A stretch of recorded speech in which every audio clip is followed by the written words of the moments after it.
নির্বাচনের আগে পৃথক দুই জায়গায় 2 ব্যাগ ভর্তি ও 1 বালতি ভর্তি বোমা উদ্ধারের ঘটনায় চাঞ্চল্য ডোমকলে।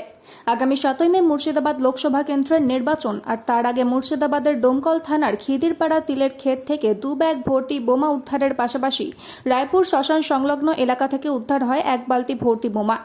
পুলিশ জানায়, গোপন সূত্রে খবর পেয়ে ওই এলাকায় তল্লাশি চালিয়ে বোমা উদ্ধার করা হয়।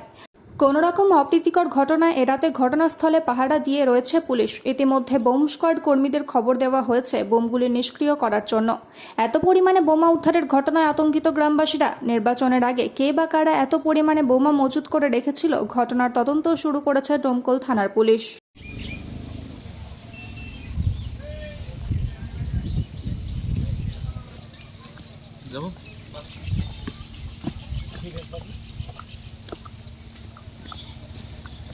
আরও জানতে হলে দেখতে থাকুন সুপ্রভাত বাংলার ইউটিউব চ্যানেল। সুপ্রভাত বাংলা, সত্যের সাথে সত্যের পথে।